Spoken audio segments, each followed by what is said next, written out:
concepto es que el cargo consiste en el monto que todo operador debe pagar a otro cuando uno de sus usuarios llama a otra red de destino. Digamos que si tenemos un operador A que llama, con un usuario que llama a una red del operador B, entonces el operador A es quien le cobra al usuario, pero el operador B debe remunerar con una porción de la tarifa al operador B por hacer uso de la terminación de la llamada en su red. Eso es el cargo de terminación móvil.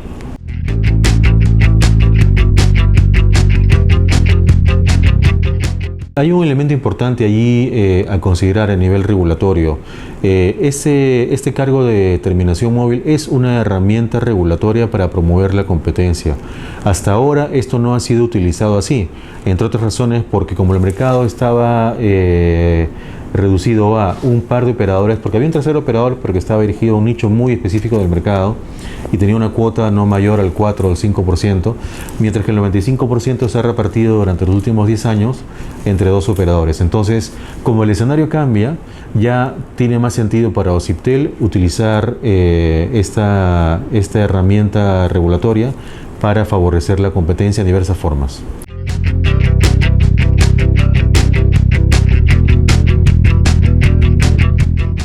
El principal beneficio para el usuario es que al reducirse el cargo de terminación móvil, los operadores pequeños van a poder competir de manera más armoniosa con los operadores grandes.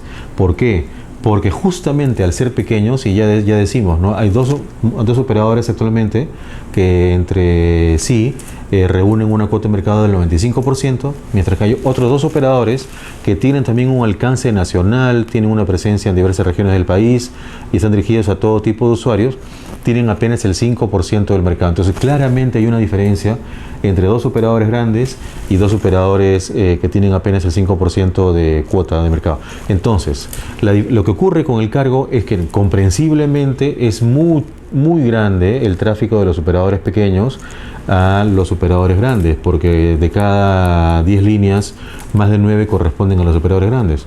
Entonces, como llaman bastante a los operadores grandes, deben pagar el cargo. Mientras que al revés no ocurre así, porque los operadores grandes se llaman muchas veces entre sí, o sea, al interior de cada red, o más aún, aplican tarifas promocionales dentro de su red. Entonces, al bajar el cargo de interconexión, esto permite más competencia, mejores servicios para los usuarios en los próximos meses y años.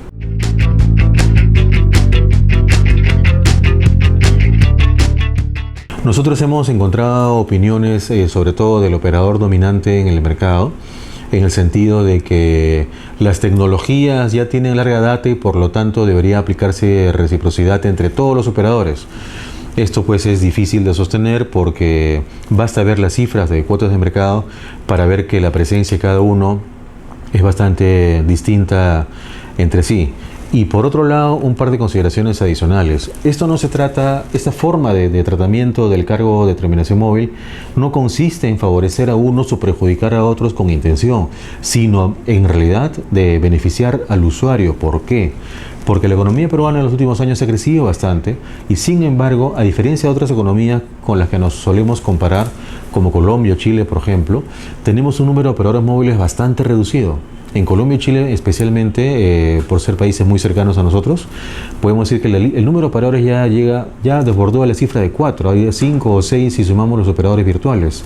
En el Perú tenemos apenas 2. Entonces, ¿por qué creemos que esto beneficia a los usuarios de manera muy directa? Primero, porque el cargo de terminación móvil tiene un impacto inmediato en el flujo de caja de los operadores, porque desde el 1 de abril el cargo que pagarán los operadores pequeños a los grandes se va a reducir de 3 o 4 centavos a menos de 2 centavos. Es un impacto inmediato. Segundo, porque esta medida no viene sola, sino que forma parte de otras medidas que ya el regulador ha venido adoptando el año pasado, como por ejemplo una reducción en el plazo de la portabilidad, que antes duraba una semana, ahora dura un día. Por ejemplo, también el desbloqueo de líneas móviles, que crea un mecanismo mucho más flexible para que los usuarios puedan migrar entre un operador y otro.